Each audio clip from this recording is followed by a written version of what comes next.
Tengan todos ustedes muy buenas noches, queridos amigos. Sean todos bienvenidos al curso Experto en Finanzas Corporativa, versión 2. En esta oportunidad lo que vamos a hacer, queridos amigos, es explicar de manera general primero el contenido del curso y vamos a ir a comenzar con el desarrollo del mismo. Voy a ocultar mi cámara mientras explico el contenido y cuando tenga que aclarar algunas dudas o puntualizar, la voy a activar para poder gesticular, porque creo que es más fácil cuando usted vea al profesor, ¿no? O la facilitadora en este caso. Oculto mi imagen de manera momentánea para poder ver que ustedes visualicen toda la pantalla. Bien, amigos, experto en finanzas corporativas podría ser algo retativo porque en realidad es finanzas empresariales, ¿no? El término corporativo es más que todo un término gringo, digamos, ¿no? Que dice finanzas corporativas, dice, no, pero en realidad es finanzas empresariales para América Latina, ¿no? Así que no es algo del otro mundo, queridos amigos. Entonces, ¿cómo vamos a comenzar? Vamos a comenzar primero, vamos a ver una introducción a las finanzas corporativas. Vamos a ver algunos conceptos importantes que son las bases sobre las cuales vamos a trabajar. En la segunda parte, como segundo punto, vamos a hacer un análisis financiero. Vamos a hacer un análisis financiero tradicional, un análisis financiero básico y un análisis financiero avanzado, donde van a haber quizás métricas nuevas para todos ustedes a la hora de hacer un análisis financiero. Vamos a profundizar como corresponde, no vamos a ver el análisis por encimita, vamos a trabajar con casos de estudio, vamos a usar la metodología que usa Harvard, que funciona bien, vamos a hacer casos de estudio, pero también vamos a hacer casos de empresas nacionales, es decir, empresas que cotizan en la bolsa de valores, para así tener ambas partes, es decir, los casos tienen la ventaja que son estados financieros resumidos, y son fáciles de entender y aplicar, pero en realidad ustedes saben perfectamente los que están en la práctica que los estados financieros de las empresas pues son un tanto complejos, ¿no, amigos? Entonces es pertinente también que nosotros analicemos estados financieros de empresas que cotizan en la Bolsa Boliviana de Valores.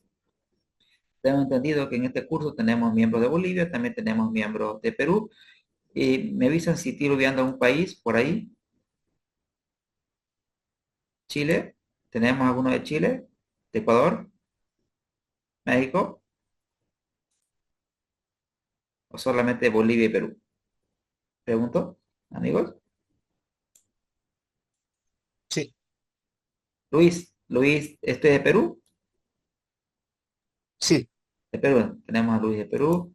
¿Algún miembro más de Perú?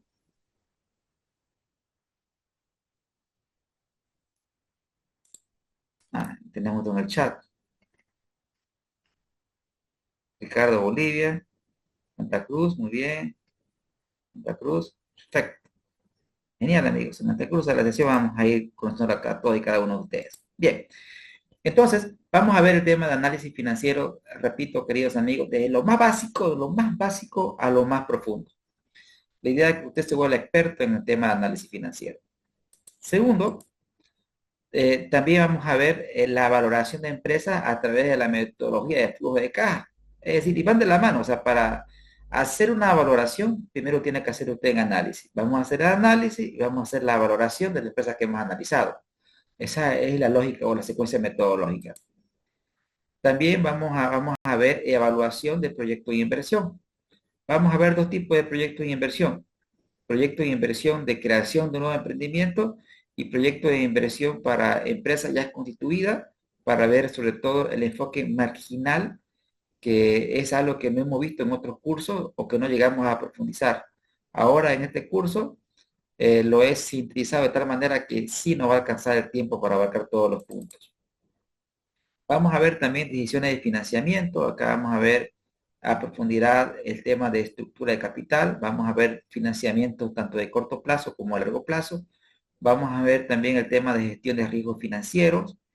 En esta parte de gestión de riesgos financieros vamos a ver algún tipo de instrumentos financieros.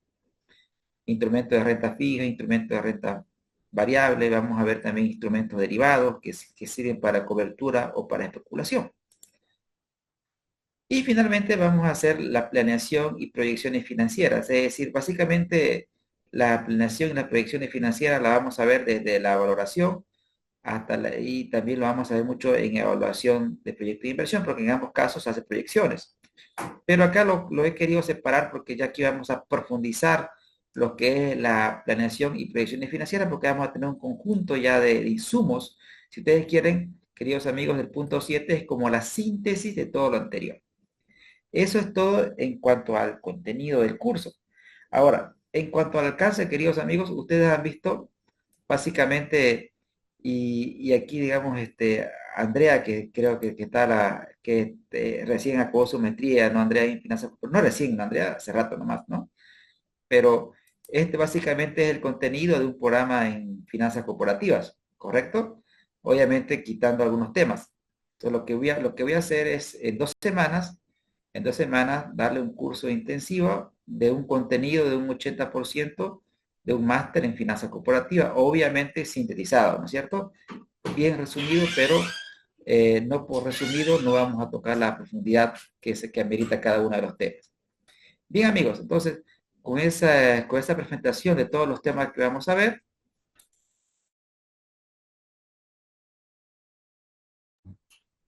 iniciamos. Bien, ahora, en esta sesión vamos a ver, vamos a sentar las bases de lo que son las finanzas empresariales. Así que yo entiendo que algunos de ustedes ya tienen expertise y ya tiene cierto conocimiento, por lo tanto, les pido paciencia, que la parte interesante ya vendrá. Por ahora vamos a ir de lo más básico a lo más complejo, queridos amigos. Bien, y la historia comienza con las finanzas. Y si hablamos de finanzas, tenemos que entender qué es finanzas. Y finanzas, el concepto más básico, es el concepto que nos dice nuestro amigo Gigman, el cual nos dice que las finanzas es ciencia y es arte. Entonces nos menciona dos conceptos importantes, nos dice ciencia y arte. ¿Por qué se dice que la finanza es ciencia? La finanza es ciencia porque se fundamenta en el método científico. ¿Y cómo vemos el método científico? ¿O dónde vemos nosotros plasmado el método científico? El método científico en el campo de las ciencias empresariales lo vemos plasmado en literatura. Los autores de libros como Gigman, como Guillermo López Unraun, como Ross. Entonces, son autores que escriben literatura inherente a finanzas, pero no es que ellos se sienten y comienzan a escribir lo que ellos piensan. Ellos hacen investigaciones, hacen estudios, y esos estudios los plasman en literatura. Entonces, esa literatura lo que hacen los docentes es ser facilitadores, porque ¿qué es lo que hacen? Facilitan el conocimiento a través de clases magistrales. Eso es lo que hace un facilitador. Entonces, por ejemplo, mi profesión es ser ingeniero financiero. Ven ustedes que ya hay una carrera específica para aquellas personas que quieren aprender toda la ciencia de las finanzas. Se llama ingeniería financiera acá en Bolivia. Pero también es arte, queridos amigos, porque también nosotros convengamos en lo siguiente, que existen personas que no requieren o no han requerido cursar toda una carrera universitaria para tener esa habilidad innata de hacer que el dinero a través del tiempo genere más dinero, porque al final del día, si queremos una versión hiper mega simplificada de lo que es finanzas, se resume en eso, ¿no, amigos? En hacer que el dinero a través del tiempo genere más dinero. Entonces, pero el dinero en su estado natural, el dinero en su estado natural, la rentabilidad del dinero en su estado natural es cero. Es decir, si usted ahora mismo deja 10 bolivianos o 10 unidades monetarias en una mesa, al otro día esos 10 bolivianos van a seguir ahí. O sea, el dinero en su estado natural no genera dinero. ¿De qué es lo que hacemos? El dinero lo tenemos que transformar en otro bien, en otro activo, ¿sí? Y fundamentalmente el dinero lo podemos transformar en un vehículo, lo podemos transformar en un emprendimiento. El dinero para que aporte rentabilidad tiene que ser inmovilizado, es decir, transformado en un activo que genere flujo. El caso más simple, por ejemplo, usted tengo aquí una intervención, sí, invertir, tal cual. Es decir, el dinero lo tengo que transformar. Entonces, a eso se llama el concepto de inversión. ¿Qué es la inversión en términos simples? Inversión significa inmovilizar dinero, o sea, inmovilizar dinero en otro activo, en un activo y ese activo en el futuro tiene que, ¿qué? Ese activo tiene que generar más dinero. Por ejemplo, estamos hablando de un vehículo, estamos hablando de una maquinaria, estamos hablando de una empresa.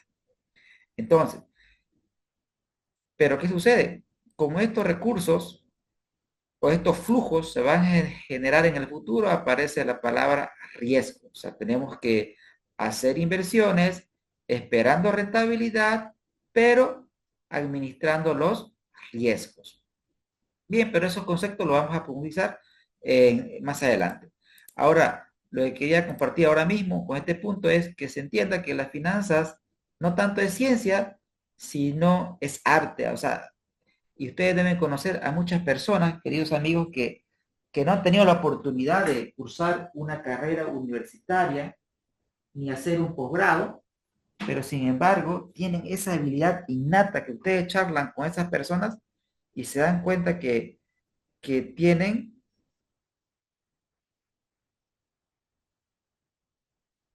la idea bien clara. Amigos, ¿se entendió este punto?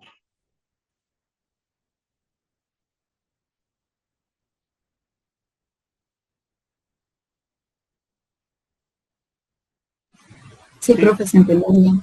perfecto, genial. Entonces, continuando con la explicación, vamos a ver ahora el objetivo de las finanzas. El objetivo de las finanzas, queridos amigos, lo vamos a dividir en dos partes. En dos partes. Vamos con la primera. El primer objetivo es el más trajinado, el cual nos dice que el objetivo de las finanzas es maximizar el precio de la acción en el mercado. Veamos ese objetivo. Maximizar el precio de la acción en el mercado. Repasemos un poco qué quiere decir ese concepto. Vamos por parte. Primero, cuando hablamos de precio de la acción, estamos primero hablando en nuestro país, de sociedades anónimas. El capital social de una SA está constituido por las acciones. Una persona puede tener ya sea una o más acciones. Entonces, las acciones son títulos valores que le dan derecho al tenedor de qué? El tenedor de una acción, primero pensemos en un balance, acá tenemos los activos, acá tenemos el pasivo y acá tenemos el patrimonio. Entonces, las acciones son instrumento de participación. ¿Por qué? Porque a los tenedores les dan derecho sobre el patrimonio, o sea, son dueños de la empresa. Ahora bien, una acción tiene diferentes valores. Una acción tiene diferentes valores. El primer valor conocido de una acción se llama valor nominal. ¿Qué es el valor nominal?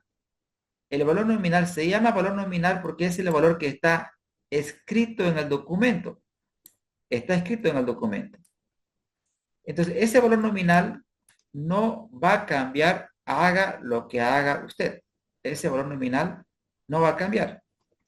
Entonces, el valor nominal significa escrito en, por ejemplo, si usted ahora mismo saca un billete, ya sea de 100 bolivianos o 100 bolivianos, el valor de ese billete no va a cambiar de ahora a mañana, va a seguir siendo 100 bolivianos. Ahora bien, ese es un valor. El segundo valor se llama, se llama valor patrimonial proporcional, BPP. El valor patrimonial proporcional se obtiene dividiendo el patrimonio de la empresa entre el número de acciones. entre el número de acciones. Entonces, vamos a pensar que el número de acciones permanece constante. Y quiero que piensen todos, queridos amigos, en el patrimonio de una empresa. Yo le pregunto a todos y cada uno de ustedes, ¿qué es lo normal? O sea, ¿qué es lo que debería pasar con el patrimonio de una empresa a través del tiempo? ¿Debería crecer o debería de decrecer? Amigos. Crecer. Totalmente, debería crecer. Debería crecer el patrimonio. Y el patrimonio crece en la medida de que se generen utilidades. Entonces, si el patrimonio crece a través del tiempo, entonces lo normal sería que el PPP crezca. Entonces, si lo vemos como un gráfico, queridos amigos, qué es lo que pasa? Lo que pasa es que el valor nominal es una línea, ¿sí? Sin embargo, no va a cambiar a través del tiempo. Pero el valor patrimonial proporcional sí va a cambiar y se espera que tenga este comportamiento en el tiempo, que crezca. Ahora, luego tenemos otro valor. El otro valor de una acción se llama valor de mercado. ¿Sí? Valor de mercado. Y en ese valor nos vamos a detener. Cuando nosotros hablamos de valor de mercado, estamos hablando de que una acción, primero estamos hablando de una empresa que cotiza en bolsa. Una empresa que cotiza en bolsa, como la más conocida como Coca-Cola, Pepsi, Amazon. Entonces, estas empresas, eh, en el mercado existen oferta de acciones de estas empresas. Existen oferta de acciones. Pero también en el mercado existen inversionistas que demandan estas acciones. Entonces tenemos un tema de oferta y demanda. Entonces existe lo que se conoce como un precio de mercado. En este punto se transa el número de acciones y aquí se define el precio de mercado de una acción. Entonces, ¿cuál es el objetivo de las finanzas bajo ese contexto? Dice maximizar el precio de la acción en el mercado, dice. O sea, no se refiere al valor nominal, no. No se refiere al valor patrimonial proporcional este concepto, no. ¿A qué se refiere? Se refiere al valor de mercado, se refiere al valor de mercado. Entonces, la pregunta que nosotros debemos hacernos es la siguiente. Si el objetivo de las finanzas es maximizar el valor de la acción en el mercado, la pregunta que deberíamos hacer entonces, ¿qué debemos hacer como responsables de finanzas para que ese valor de mercado aumente?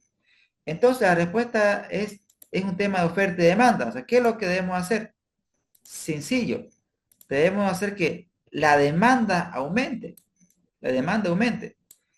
Y para que la demanda aumente, cuando aumenta la demanda significa desplazamiento hacia la derecha, lo que está pasando es que estemos en un nuevo punto, queridos amigos, y se establece un nuevo precio. Entonces, en la medida de que aumenta la demanda, el precio de la acción sube y por lo tanto estamos cumpliendo con el objetivo de maximizar el precio de la acción en el mercado. Pero a ver, pensemos en por qué aumentaría la demanda por una acción. Desde el punto de vista financiero, desde el punto de vista fundamental, porque en el tema del mercado de acciones hay dos tipos de análisis. Está el análisis técnico y está el análisis fundamental. Ahora mismo yo le voy a explicar del análisis fundamental. El análisis fundamental nos dice que aumenta la demanda de acciones en el mercado porque la situación económica y financiera de la empresa es sólida. Se observa una empresa sólida desde el punto de vista financiero y con perspectiva de crecimiento.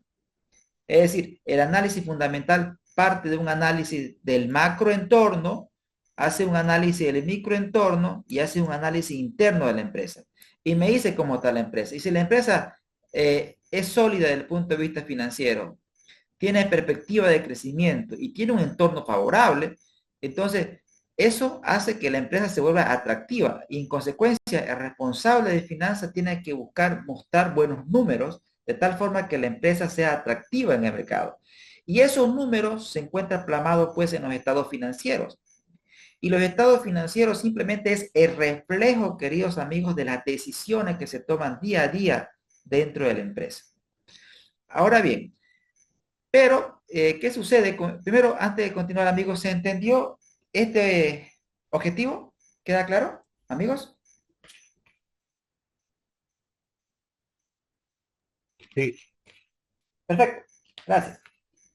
Ahora, pero ustedes me dirán, pero está bien este objetivo, está bien para los libros, está bien para la literatura, pero la pregunta es, ¿se aplica bastante para países como Bolivia, Perú, Argentina, Chile? ¿Se ocupa bastante? Uno dirá, pucha, pero en estos países también hay bolsa de valores. Es correcto, hay bolsa de valores, pero nuestras bolsas de valores no están desarrolladas. Es decir, no existen muchas SA, no existen muchas compras y ventas de acciones. Por ejemplo, en Bolivia, el 99,9% de las transacciones son instrumentos de patrimonio, perdón, instrumentos de pasivo. O sea, en Bolivia el empresario boliviano va a la bolsa a buscar deuda, es decir, a buscar deuda, no va a buscar socios. Entonces, por lo tanto, este objetivo queda un tanto desfasado para países como los nuestros. Entonces, es el segundo objetivo, el que más se aplica para países como los nuestros, el cual es maximizar el valor de la empresa. Entonces, el objetivo de las finanzas que más se adecua a nuestro mercado es el segundo, amigos, es el de maximizar el valor de la empresa. Y ahora bien, ¿cómo se maximiza el valor de la empresa? ¿Cómo se determina el valor de la empresa? Eso es algo que voy a explicar en la siguiente lámina, así que no me apuro en ese sentido porque es algo que voy a profundizar más adelante. Muy bien, ahora, entonces queda pendiente en el segundo objetivo, repito, van a haber 3 láminas solamente, exclusivamente para este punto. Genial, continuamos entonces, amigos. Ahora bien, para que usted cumpla el objetivo de maximizar el valor de la empresa, para que usted cumpla el objetivo de maximizar el precio de la acción en el mercado, usted tiene que tomar decisiones financieras, tiene que tomar decisiones financieras. Pero antes de tomar cualquier decisión en finanzas o en la vida, usted primero, ¿qué es lo que hace? Es un análisis. Antes de decidir, analiza. Y cuando nosotros analizamos, ¿qué es lo que hacemos? Un análisis financiero.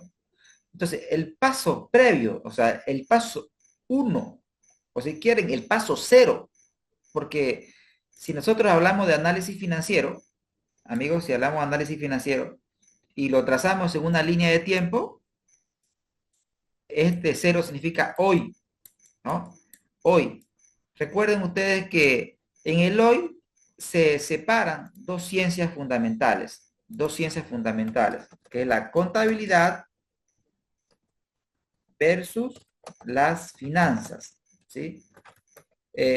Siempre menciono algo conceptual que dice, juntos sí, revueltos no. O sea, las finanzas y la contabilidad se relacionan mucho, pero queridos amigos, yo entiendo que aquí también tenemos contadores y los contadores no me van a dejar mentir. Son dos bichos totalmente diferentes, el contador versus el financiero. Una de las funciones principales del contador es el de elaborar los estados financieros. Elabora los estados financieros. Pero yo pregunto a todos y cada uno de ustedes, ¿el contador cuando elabora los estados financieros es creativo? Pregunto. ¿Has escuchado a alguien en una clase de contabilidad? Señores, ¿tienen que ser creativos? Pregunto. Amigos, ¿la contabilidad es creativa? ¿O aplica la ley del cacho? ¿Qué dicen ustedes?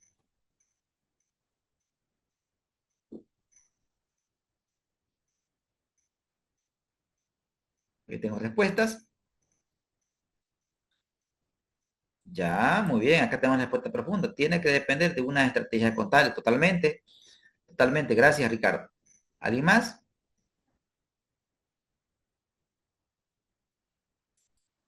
Bien, correcto, definitivamente, pero a ver, la contabilidad se realiza con base, Daniel Mendoza mire, la contabilidad se realiza en base a normas y procedimientos, totalmente, totalmente. O sea, Existen principios de contabilidad generalmente aceptados. Tenemos también la normativa tributaria, o sea, de cómo tenemos que presentar los estados financieros para efecto de cálculos de impuestos. Tenemos las normas internacionales. Entonces, como ustedes comprenderán, amigos, existe todo un marco que regula la profesión contable. Entonces, el contador tiene que basarse en esas normas, en esos principios, en las leyes, para elaborar los estados financieros. Entonces, los elabora y por lo tanto tiene que aplicar la ley del cacho. Lo que se ve se anota.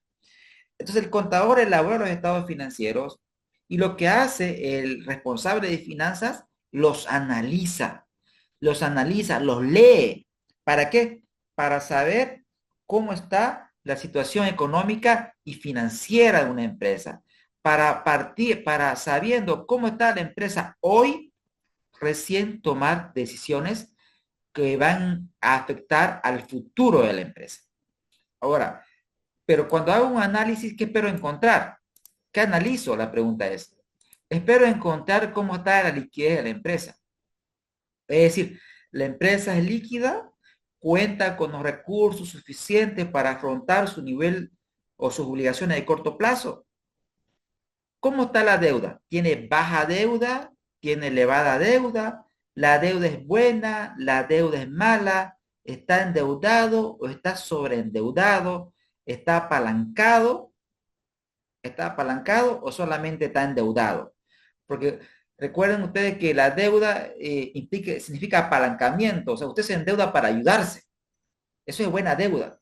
Pero cuando usted se endeuda para gasto, no se está apalancando, porque esa deuda no está apoyando a la empresa. Simplemente usted está endeudado. Usted puede estar endeudado o apalancado. Entonces, ¿qué es lo que buscamos siempre en finanzas? Que la deuda genere palanca, o sea, que apoya a la empresa. Entonces, tenemos que ver cómo está la deuda, buena, mala, la puedo pagar, no la puedo pagar. Tenemos que ver si la empresa maneja eficientemente sus activos, cómo la empresa administra sus cuentas por cobrar, cómo la empresa administra su inventario, cómo la empresa negocia con sus proveedores, cómo están las cuentas por cobrar de la empresa. Vea usted, querido amigo, que tenemos que conocer cómo está la empresa en términos de liquidez, en términos de deuda, eficiencia. Y generalmente se cumple lo siguiente. Si una empresa es líquida, tiene buena deuda y es eficiente en el manejo de sus activos, probablemente tenga un final feliz. Y el final feliz es rentabilidad. Es rentabilidad. Tenemos que ver si la empresa es rentable. Y no solamente eso, tenemos que ver también, tenemos que hacer el análisis de riesgos. ¿Cómo está la empresa en términos de riesgo financiero? ¿Cómo está la empresa en términos de riesgo operativo? Entonces, todos esos puntos son partes esenciales de un análisis financiero. Y una vez que nosotros sepamos cómo está la empresa en términos de liquidez, en términos de deuda, en términos de eficiencia, en términos de rentabilidad y en términos de riesgo, ya recién vienen las 4 grandes decisiones que se toman en finanzas. Y cuando usted ve un curso de finanzas o ve una carrera de finanzas o ve un máster en finanzas, siempre van a estar presentes, cuando ustedes vean y agarren el plan de estudio, van a estar presentes estas 4 decisiones. ¿Cuáles son estas 4 decisiones? La primera decisión que se toma en finanzas es la decisión de invertir. ¿En qué vamos a invertir? Y cuando decimos en qué vamos a invertir, queridos amigos, nos estamos preguntando ese dinero que está en estado natural, que está en billetes y monedas, ¿en qué lo vamos a transformar? Porque ese es el concepto de inversión. Es transformar dinero, es inmovilizar capital. ¿Para qué? Para que este dinero se transforme en un activo y a su vez ese activo en el tiempo sea capaz de generar flujos de caja. Ahora, una vez que tomemos la decisión de inversión, viene la segunda decisión, la decisión de financiamiento. Es decir, ¿cómo vamos a financiar la inversión? ¿Lo vamos a hacer a través de recursos propios? lo vamos a hacer a través de deuda o lo vamos a hacer a través de una combinación deuda-patrimonio.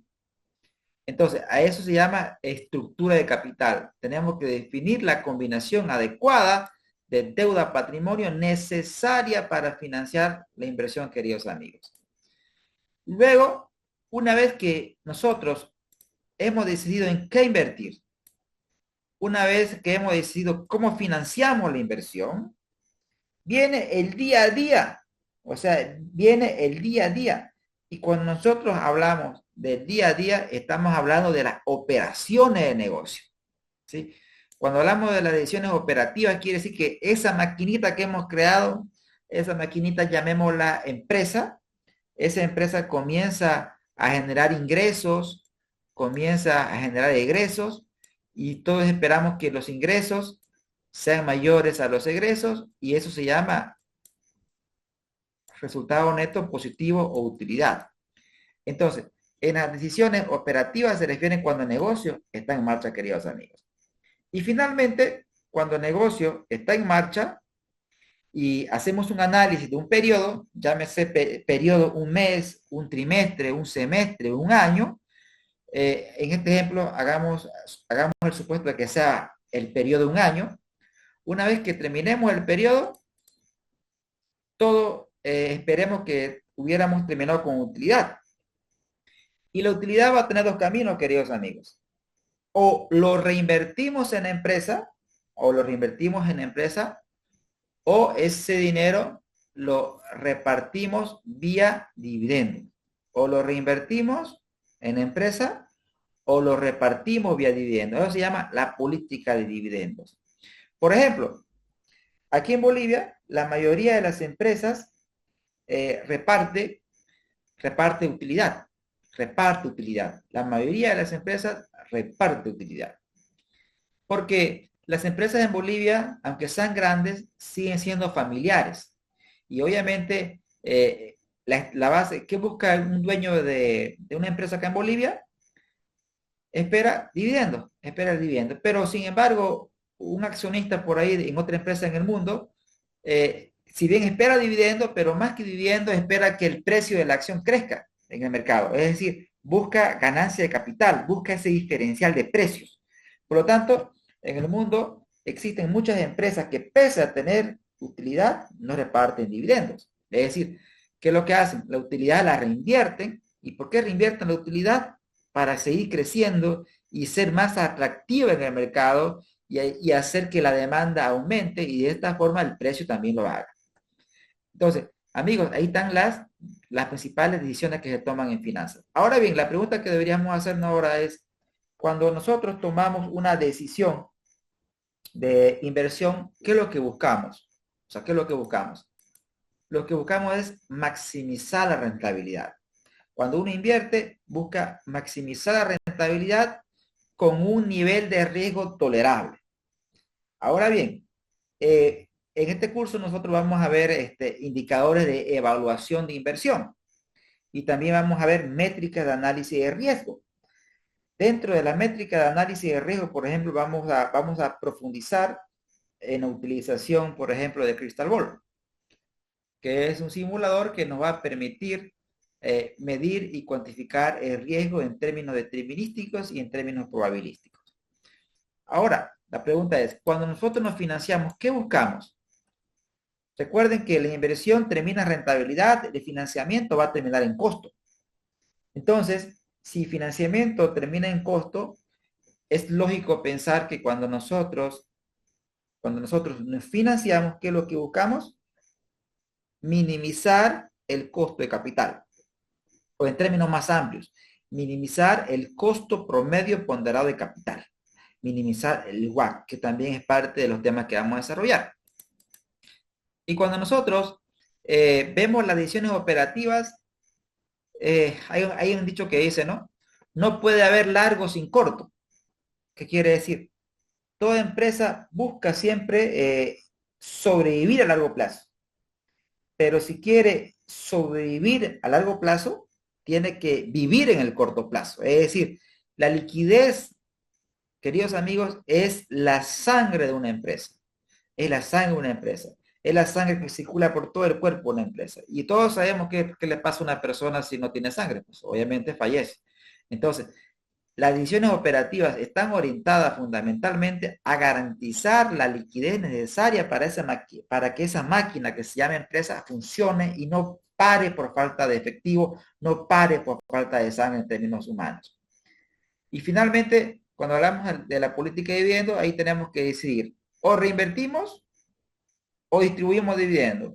Acá tenemos que hacer el análisis. Obviamente que en términos sencillos, imagínese usted que esté usted en la posición de dueño de una empresa y su gerente le diga, ¿sabe qué? No ha ido bien, pero no vamos a repartir dividendos.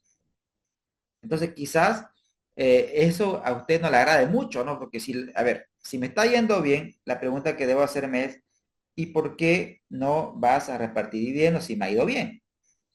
Entonces ahí la respuesta es, bueno, si bien nos ha ido bien, hoy tenemos una torta de este tamaño, una torta pequeña para repartir, pero si reinvertimos la utilidad, ¿sabe qué, señor? Al final de la gestión vamos a tener una torta mayor que repartir. Entonces, si usted analiza, si analizamos, queridos amigos, qué es lo que está pasando, quizás al dueño le agrade mucho la idea de que si bien ahora no va a recibir utilidad, perfecto, entonces, pero le estoy dando una promesa con cierto nivel de certidumbre que en el futuro va a haber una torta más grande para repartir, entonces fíjese usted. Ahora, pero si yo le digo al dueño, no voy a repartir, no voy a repartir utilidad porque no quiero, entonces obviamente que eso me garantiza pues un despido, ¿no es cierto? Porque al final de cuentas lo que definen el cargo son los accionistas o el directorio en todo caso. Bien, entonces vamos a pasar a explicar en las siguientes láminas este concepto, amigos. Vamos a ver primero si el objetivo de las finanzas es maximizar el valor de una empresa, pues tengo que entender cuáles son las variables que determinan ese valor de una empresa. Entonces, antes de, bueno, mejor presento la siguiente lámina y ahí les voy explicando los conceptos. Amigos, antes de pasar a la siguiente lámina, debo preguntar, ¿se entendió lo que acabo de explicar? Sí, Gracias, Andrea. Adelante, Santiago. Buenas noches, profesor. Buenas noches, Santiago. Profesor, una preguntita. Si uno, digamos, uno tiene un emprendimiento, ¿cierto? Y uno quiere saber cuál es la, la estructura de repartición de dividendos que uno debe repartir a los socios, ¿con qué aspectos usted primeramente iniciaría? Si es por de pronto necesidades de inversión en el próximo, digamos, próximo mes, o si es porque de pronto para abarcar la deuda, ¿qué aspectos usted cogería si está haciendo una consultoría a una empresa? Como dice, claro, gracias por la pregunta. Es bien existencial la pregunta. Ahora, partamos del siguiente supuesto. La pregunta es, ¿cuál es el monto máximo de dividendo que usted podría repartir? Una cosa es querer, otra cosa es poder, ¿no es cierto? Entonces, cuando nosotros analizamos el monto máximo de dividendo que usted puede repartir, es simplemente lo que usted tiene en efectivo, ¿no es cierto? Es lo que tiene en caja y banco, primer elemento. Ahora bien, debo contrastar mi posición de liquidez. Debo hacer el análisis. ¿Cómo quedaría? Las finanzas se basan en hacer escenario, ¿no? Entonces, escenario número uno. Si reparto la totalidad de la utilidad vía dividendo, la pregunta es, ¿cómo eso me afecta en mi posición de liquidez? Primer elemento que haría. Segundo elemento, ¿cuáles son los planes de crecimiento de la empresa? Es decir, porque si bien la empresa tiene dinero ahora mismo, pero para hacer inversión generalmente se hace un mix entre recursos propios y recursos externos. Entonces, si bien van a haber nuevos emprendimientos, una parte va a ser apalancada con recursos que tiene la empresa ahora mismo disponibles. Entonces, y finalmente llegaría a un equilibrio, porque al final de cuentas se busca eso, o sea, que los dueños perciban flujos, pero también no se comprometa el crecimiento de la empresa. Buscaría el equilibrio entre la liquidez, entre repartir recursos que no socave mi liquidez, porque la liquidez es la sangre de la empresa, pero también buscaría que los dueños se les lleven lo que ellos quieren llevarse, que es dinero, vía dividendos, ¿no es cierto? Buscaría un equilibrio, estimado. Ok, Santiago. profe. Profe, y otra cosita. Supongamos un escenario, se me acaba de ocurrir, un escenario en que la empresa vende el 100% a crédito. O sea, todo su dinero está concentrado en el crédito. En estado de resultados, como por lo del devengado, eso se registra. Si la utilidad neta, obviamente, es positiva, ¿cómo sería la repartición de dividendos ahí? Lo peor que podría hacer en ese ejemplo, y que también ustedes seguramente lo han visto en algunos casos, muchas veces las empresas, o sea, no quiero decir muchas veces, pero sí he visto casos de que las empresas, en ese escenario que usted menciona, o sea, una empresa puede tener una muy buena utilidad, una muy buena utilidad, pero ¿qué pasa? Como usted bien lo menciona, el escenario, usted está yendo al escenario extremo. El escenario extremo es que todos estén por cobrar y no tengamos flujo de caja, ¿no es cierto? No tengamos flujo de caja. Entonces, en ese escenario, lo peor que usted podría hacer sería prestarse dinero del banco, o sea, adquirir financiamiento. ¿Para qué? Para dividendos. Eso sería lo más irracional posible. En ese caso, para empezar, todo lo que el gerente hace, todo lo que el gerente hace se comunica. Por lo tanto, y son parte del modelo de negocio. Si el modelo de negocio está de generar una estrategia de crecimiento vía la otorgación de crédito, eso compromete la liquidez, entonces compromete la liquidez. Por lo tanto, dentro de mis planes, dentro de mis proyecciones, debo contemplar al menos unos cuantos años en los cuales se reinvierta toda la utilidad, porque no se puede permitir la empresa repartir dividendos en ese modelo de negocio que se está planteando, ¿no es cierto? Respondiendo Ok, su pregunta, profe, muchas gracias. gracias a usted. Usted, Santiago, es Colombia, ¿no es cierto? Sí, señor, Colombia. Bienvenido otra vez, Santiago. Santiago, usted estaba en otro curso, ¿no? Sí, yo estaba en otro curso ya. Bienvenido, Santiago, otra vez. Tenemos Colombia, Ah, entonces. igualmente. Genial, Sí. excelente. Bien, queridos amigos, voy a pasar a la siguiente lámina. Voy a pasar ahora mismo a la siguiente lámina. Y comenzamos con la explicación por los dibujos. Y vamos a ver el concepto de maximización del valor de la empresa. Maximización del valor de la empresa. Ahora bien, contemos una historia. Pensemos en una empresa. Queremos nosotros fundar una empresa. Siempre nosotros partimos de la lógica de lo que es un balance financiero. ¿Sí? ¿Qué es un balance financiero? Bien, el tema puntual de lo que es un balance financiero y todo lo que lleva, lo que conlleva armar un balance financiero, lo vamos a ver más adelante. Pero ahora intentamos lo básico. Y lo básico es que cuando nosotros pensamos en un emprendimiento, lo primero que definimos es la inversión, primer elemento. Decidimos en qué invertir. La otra pregunta que nos hacemos, ok, ya decidimos nosotros en qué invertir, la otra pregunta lógica sería cómo lo financiamos. Pero cuando nosotros eh, hacemos una inversión, la pregunta mágica es, ¿qué esperamos? ¿Qué esperamos? Antes de ver qué esperamos, denme por favor, amigos, 2 minutitos que me voy a conectar a otra red de internet que me ha salido un mensajito. Denme por favor 2 minutos y regreso con ustedes, por favor. Gracias. 2 minutos, por favor.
Bien, ¿cómo están, queridos amigos? Nuevamente he vuelto con ustedes. ¿Me escuchan bien ahora mismo? Hola, hola, ¿me escuchan? Sí, profe, todo claro. Perfecto, genial. Entonces, gracias, Erika. Entonces, lo primero que definimos es la inversión. Y la pregunta es, cuando hacemos una inversión, ¿qué es lo que esperamos? ¿Qué esperamos? Esperamos flujo de caja. De ahora en adelante le vamos a llamar flujo de caja libre. Cuando nosotros hablamos de flujo de caja, amigos, estamos hablando de dinero constante y sonante. Ahora, cuando escuchan el término flujo de caja libre, quiero que lo asocien con dinero. Cuando hacemos una inversión, esperamos dinero, pero ese dinero no se va a dar en el presente, se va a dar en el futuro. ¿Y cómo lo vemos eso? Si nosotros trazamos una línea de tiempo, los flujos de caja que espera generar una inversión se va a dar en el futuro. Y tenemos flujo de caja libre 1, flujo de caja libre 2. Ahora, cuando nosotros queremos maximizar el valor de una empresa, tenemos que preguntarnos qué es lo que determina el valor de una empresa. Una empresa no vale tanto por los activos que tiene. Una empresa vale por la capacidad que tiene para generar dinero en el futuro. Es decir, una empresa no vale por lo que tiene, sino por la capacidad de generación de flujo de caja que puede darse en el futuro. Entonces, ¿qué es lo que hacemos en finanzas? En finanzas lo que hacemos es determinamos o proyectamos esos flujos de caja y ahora mismo para esta explicación voy a asumir un escenario simple de que una empresa genera flujo de caja y esos flujos de caja van a ser constantes en el tiempo. Y como una empresa tiene un inicio, pero se espera que no tenga un final, vamos a asumir que esta empresa tenga vida perpetua. Entonces, ¿qué es lo que hacemos nosotros en finanzas? Estos flujos de caja que hemos proyectado, nosotros los traemos al presente. Nosotros actualizamos los flujos de caja, descontamos los flujos de caja. Y la gran pregunta es, para descontar estos flujos de caja, nosotros requerimos una tasa. Y la pregunta mágica es, ¿y esa tasa de dónde viene? Y bien, esa tasa viene del lado derecho. Y cuando nosotros hablamos del lado derecho, estamos hablando de cómo financiamos esa inversión. Y esa inversión la podemos financiar a través de deuda o a través de recursos propios. Entonces, a eso se llama estructura de capital, es decir, la combinación deuda-patrimonio. Ahora bien, esa estructura de capital, esos recursos que pueden ser deuda, que puede ser patrimonio, tienen un costo, no son gratis. Por ejemplo, la deuda tiene un costo asociado que se llama costo de la deuda. Y cuando los dueños nos dan su dinero, no es que nos den su dinero y no pidan algo a cambio. Los dueños, cuando dan sus recursos, piden un retorno. Y ese retorno para nosotros administradores es un costo. Por lo tanto, a eso se llama costo de capital. Entonces, cuando nosotros estamos hablando de financiamiento, el financiamiento conlleva dos partes importantes. La primera es estructura de capital y la segunda es costo de capital. Entonces, si conocemos la estructura de capital, es decir, la combinación de deuda y patrimonio de un emprendimiento, y conocemos el costo de capital, es decir, el costo asociado de cada fuente de financiamiento, estamos en condiciones de calcular el costo promedio ponderado de capital. Que básicamente, en términos sencillos, el costo promedio ponderado de capital es una tasa que me indica cuánto me cuesta en términos porcentuales conseguir los recursos para financiar una determinada inversión. Y ahora la fórmula que ustedes están viendo en su pantalla, esta fórmula es chiquitita pero poderosa en sí. ¿Por qué? Porque me indica muchas cosas. Esta fórmula, ¿qué es lo que me dice? Me dice que el valor de una empresa depende de dos variables fundamentales.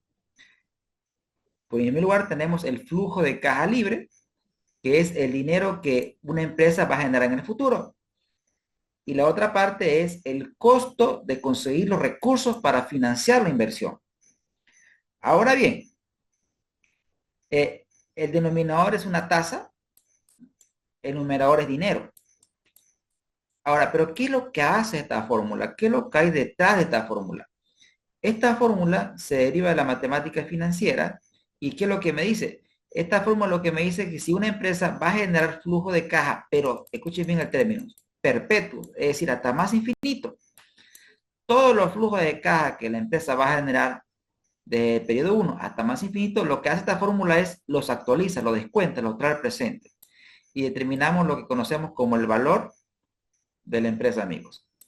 Entonces, el valor de la empresa es el valor presente de los flujos de caja actualizado a la tasa de descuento, que es el costo promedio ponderado de capital, o WACC por sus siglas en inglés. Entonces, ahora la pregunta es, ¿qué buscamos? Siempre maximizar el valor. Y para maximizar el valor tenemos dos caminos. O maximizamos el flujo de caja o minimizamos el costo promedio ponderado de capital. Ahora bien, si nosotros queremos maximizar el flujo de caja libre, lógicamente tenemos que entender qué es el flujo de caja libre, pero antes de pasar a explicar lo que es el flujo de caja libre, algo importante de la ecuación es que el valor de la empresa es igual a la deuda más el patrimonio. Es decir, cuando nosotros establecemos el valor de la empresa, obviamente, aplicando esta fórmula, la deuda es una variable conocida porque la empresa sabe el valor de la deuda que tiene.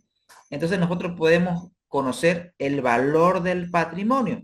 O sea, cuánto vale el patrimonio desde el punto de vista financiero, que simplemente es el valor de la empresa menos la deuda. Recuerden, esta E no es esta E contable, no. Es el valor del patrimonio, pero a través de la metodología de flujo de caja. Bien, ahora amigos, voy a empezar a explicar lo que es el flujo de caja libre. Pero antes de pasar a la explicación, pregunto, ¿hasta aquí amigos se entiende? ¿Vamos bien con la explicación? ¿Dudas, preguntas, consultas?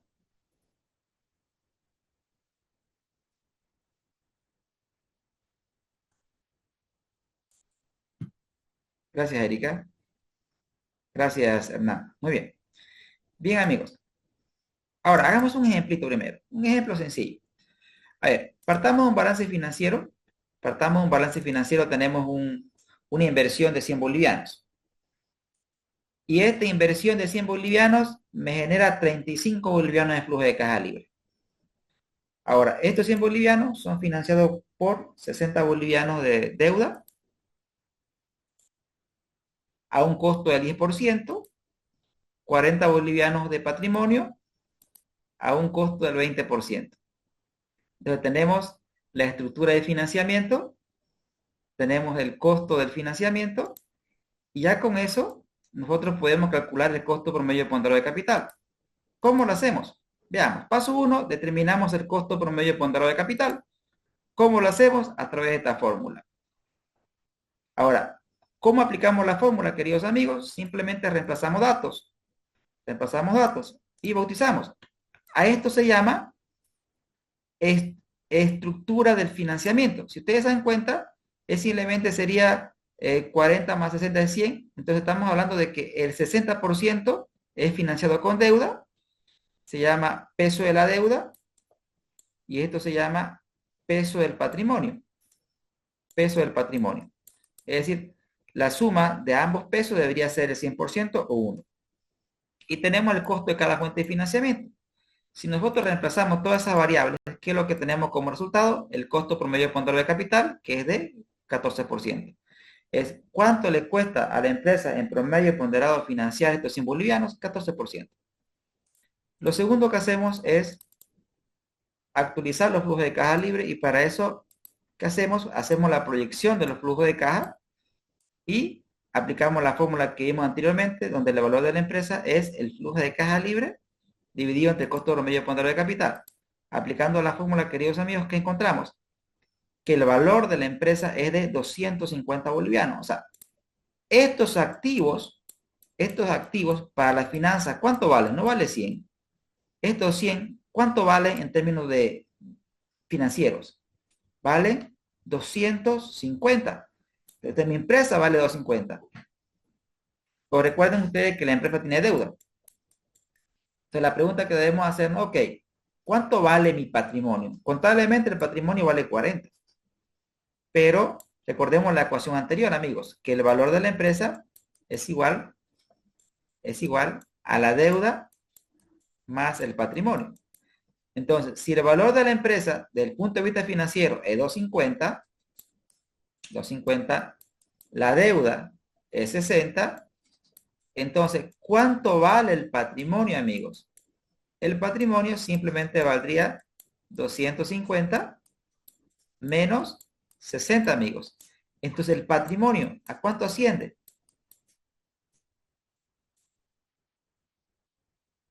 ¿Me ayudan? ¿190?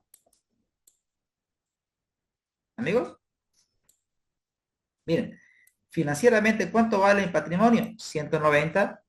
Contablemente, ¿cuánto vale el patrimonio? 40.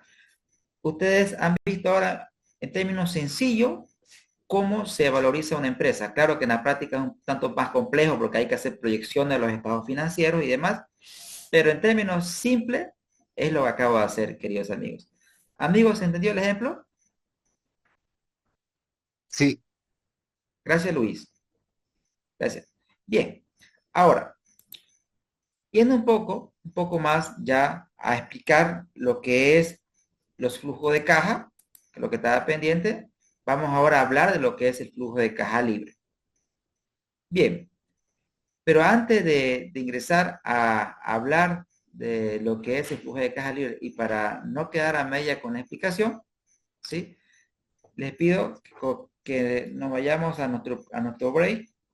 Son las 8:46 y retomamos la sesión a las 9 para ver la parte de explicación del flujo de caja libre, porque en esta parte voy a hacer un ejemplo de aplicación. ¿Estamos, amigos? Retomamos la sesión en 15 minutos. ¿Vamos bien? a ver, ¿Sí? ¿Se entiende todo hasta aquí? ¿Vamos bien con la velocidad, amigos? perfecto. Sí, perfecto. Genial, genial. Entonces nos vamos a break, queridos amigos, y regresamos entonces. Gracias a todos ustedes por... voy a pausar la grabación para que la parte de break no salga y así tengamos la clase efectiva. Gracias. Retomamos en 15 minutos.